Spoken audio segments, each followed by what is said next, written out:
오늘 소개할 사건은 50대 후반 여성분의 사건입니다. 이 의뢰인은 채무가 3천만 원 정도 있었고 재산은 거의 없었고 소득이 140만 원 정도밖에 안 되시는 분이었고 자녀는 이미 성인이었으니까 부양가족은 없는 사람이었습니다. 자, 이 여성분의 채무 발생 경위는 무엇인가? 이분이 작성한 제출서인데요. 이것을 좀 확대해보면 이분이 결혼 36년 차인데 남편이 생활비를 안 주거나 너무 적게 주는데 사이도 별로 안 좋은데 애들 때문에 어쩔 수 없이 참고 살았다. 생활비 쓰고 자녀들 학비 쓰고 그리고 기존 채무 이자를 상환하다 보니까 채무가 계속 늘어났다. 그런 말입니다. 우리 개인회생을 하면 여러분 계좌를 전부 다 조사를 하거든요. 계좌 조사는 어떤 특징이 있는가? 자, 첫 번째는 숨길 수가 없습니다. 여러분은 여러분이 가지고 있는 계좌를 계좌 통합 조회 시스템에서 조회해서 다 제출을 해야 되기 때문에 내가 이 계좌 있는데 없다고 거짓말해야지 이게 되지가 않습니다. 있는 계좌를 전부 다 오픈을 해야 됩니다. 두 번째는 상세 내역서까지 다 출력해서 제출을 해야 됩니다.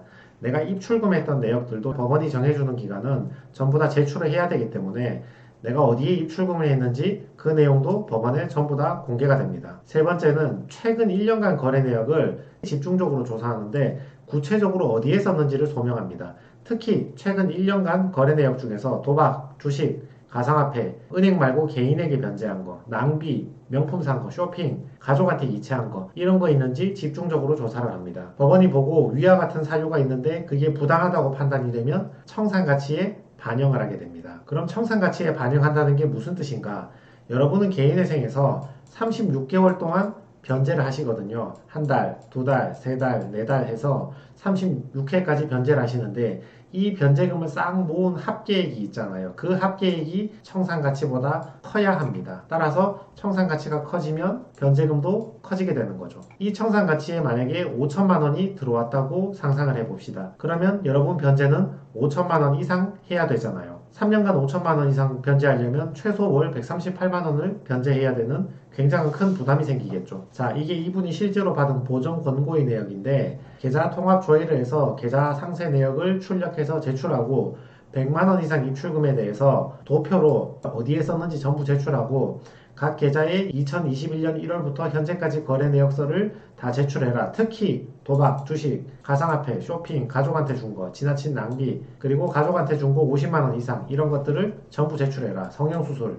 그리고 이런 내용들은 전부 청산가치에 반영해라. 이렇게 나와 있죠. 신용카드도 마찬가지입니다. 최근 1년 동안 신용카드 사용했던 내역 중에서 건당 30만 원 이상 썼던 거 이거 어디에 썼는지 전부 다 설명하고 건당 50만 원 이상 현금 서비스 받은 거 있으면 그거 어디에 썼는지 다 설명하고 그 중에서 도박, 주식, 가상화폐, 쇼핑, 가족한테 준 돈, 지나친 낭비, 지인한테 준 돈, 성형수술 이런 거는 전부 다 청산가치에 반영해라. 이런 것들이 사치나 탕진이 되죠. 이런 것들을 전부 청산가치에 반영하라. 그 말은 청산가치보다 변제금이 더 커야 되니까 변제를 더하라. 그런 말이 됩니다. 그래서 법원은 계좌 내역을 다 살펴보고 홍길동 씨에게 이체한 내역 몇 월 며칠에 사용한 500만 원 다 특정을 다 해줍니다. 이런 것들을 전부 청산가치에 반영해라. 그러면 변호사는 그 돈은 내가 가족이나 지인한테 은닉하거나 빼돌린 게 아니고 실제로 예전에 빌린 돈이 있어서 내가 변제를 했던 것이고 그때 빌린 내역은 내가 계좌를 제출해서 증명을 하겠다. 그리고 이것은 정말 병원비로 쓴 것이고 필수적인 생활비로 쓴 것이기 때문에 청산가치에 반영한 것은 부당합니다. 선처를 바랍니다. 그래서 청산가치에 반영하지 않고 청산가치를 내려서 변제금도 내리려고 노력을 하게 됩니다. 현금을 받는 직장에 수령하시는 분도 있잖아요. 그냥 현금 받는 직장도 있잖아요. 그런 경우에는 개인회생이 되는가? 일단 문제가 직장이 존재한다는 사실을 어떻게 소명해야 될까? 내가 소득이 있다는 걸 소명을 해야지 개인회생이 가능하잖아요. 무직자는 개인회생을 할 수가 없잖아요. 보세요.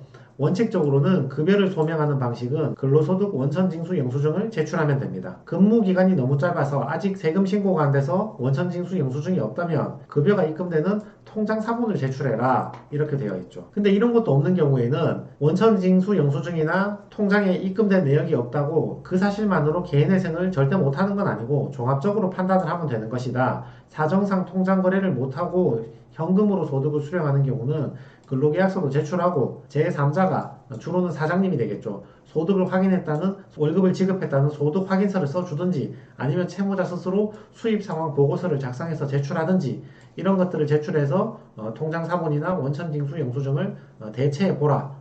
이렇게 기회를 줍니다. 이렇게 대체 서류를 제출해서 법원을 설득하는 겁니다. 원천징수 영수증도 없고 통장 사본 내역도 없지만 이런 것들이 있으니까 개인회생을 시켜주십시오. 설득을 하는 겁니다. 여기도 보시면 내가 급여소득자임을 어떻게 증명할 것인가. 원천징수 영수증이 있으면 간단하겠죠. 근데 그런 객관적 자료가 없을 경우에는 사장님이 발행한 재직증명서나 사장님의 사업자 등록증 또는 그런 것도 없다면 그 사업체의 규모, 몇 명이 일한다, 어떤 식으로 일한다 이런 것들을 구체적으로 설명해서 제출하는 거죠. 그리고 근무 형태, 직장의 위치, 주소, 전화번호, 그리고 내가 그 직장 근처에서 휴대전화를 많이 썼다는 휴대전화 통신 내역서 이런 대체 자료들을 모아가지고 제출하면서 우리가 원천징수도 없고 통장 사본 내역도 없지만 이런 거라도 있으니까 개인회생을 통과시켜 주십시오. 설득을 하는 겁니다. 정리해보면 재직기간이 길면 원천징수 영수증을 내면 되니까 간단합니다. 근데 재직기간이 짧아서 원천징수가 없거나 원래 저런 걸 안 해주거나 현금 수령하고 4대 보험 미가입된 이런 사업장은 어떻게 하는가? 법원은 원천징수가 없다면 통장 내역, 월급 받는 통장 내역 제출해봐라 이렇게 요구를 하는데 그 통장 내역이 있으면 내면 되고 없는 경우에는 이렇게 설명을 해야 됩니다. 계좌 내역은 없지만 다른 자료라도 제출하겠습니다. 근로계약서도 있고 사장님의 사업자 등록증도 있고 재직증명서도 만들어낼 수 있고 사업자 확인서도 있고 기지국이 표시된 통화 내역도 있고 또는 내가 현금을 받고 있다는 확인서도 만들 수 있고 내가 일하고 있는 곳에 사진도 찍어서 근로 상황을 사진도 찍어서 낼 수 있으니까 다른 자료들을 이렇게 낼 수 있으니까 소득 존재를 인정해 주시고 개인회생을 통과시켜 주시기 바랍니다. 이렇게 제출할 수 있는 거죠. 그래서 이 사건에서 법원에서는 통장 내역을 제출하라 이렇게 명령을 내렸죠. 근데 우리가 답변하기를 우리는 현금 받고 있기 때문에 통장 내역은 없고 현금 지급 사실 확인서라도 내겠다. 그리고 4대 보험이 가입되지 않았다는 확인서 사인이라도 한 장 받아내겠다. 이렇게 설득을 한 거죠. 그래서 이 여성분의 변제금은 최종 어떻게 되었는가? 원래 변제금의 계산 방식은 월급 빼기 그 사람이 한 달 동안 써야 하는 최소한의 생계비 빼면 변제금이 나온다 했죠. 예를 들어서 150만원 월급을 받으면 1인 생계비 120만원을 빼면 월 30만원을 변제하게 되는 것이죠. 이걸 36회, 3년 동안 변제하게 되는 것입니다. 월급을 250만원 받으면 본인하고 배우자 2명 합친 2인 생계비 200만원 빼면 월 50만원씩 36회를 변제하시면 됩니다. 근데 우리가 일을 하다 보면 최저시급도 안 되는 지나친 저소득을 갖고 계신 분도 계시잖아요. 그런 경우는 어떻게 처리하는가? 자, 우리 오늘 봤던 채무자처럼 생활비나 병원비 같은 필수 비용으로 썼다. 그러면 그대로 선처를 해줍니다. 월급 140만원 밖에 안 되지만 빼기 120만원 하면 월 20만원 밖에 안 되죠. 그럼 변제금이 거의 몇 푼 안 되잖아요.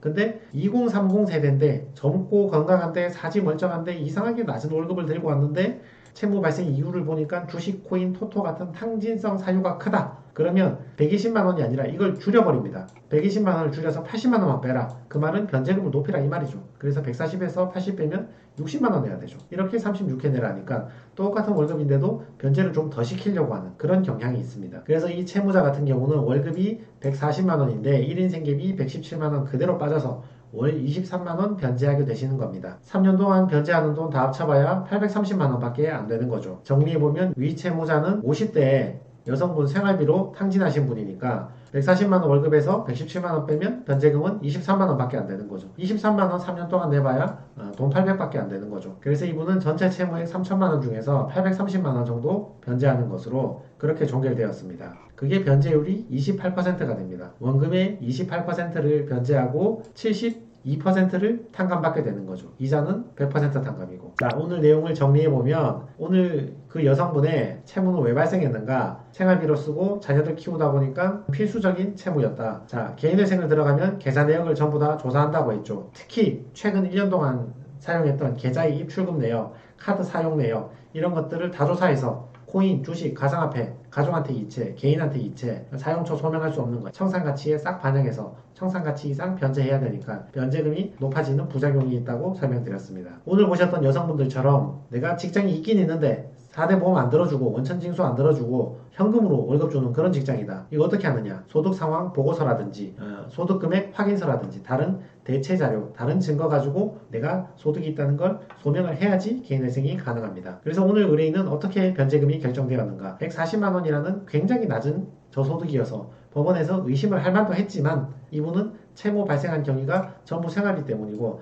나이도 50대고 많으신 분이다. 이렇게 설명을 해서 생계비를 낮추거나 변제기간 늘리는 불이익 없이 그냥 그대로 월 23만원만 36개월 내고 800만원 정도 내고 종결하는 것으로 그렇게 사건이 끝났습니다. 그래서 계좌에서 가족 간, 지인 간 이체된 게 많은 사람들, 그리고 내가 4대 보험 못 들어가고 현금으로 월급 받고 있는 분들, 보통 평균적인 최저 시급보다 더 낮은 월급을 받고 있는 분들, 이런 분들에게 오늘 영상이 도움이 되었으면 좋겠습니다. 네, 이상입니다.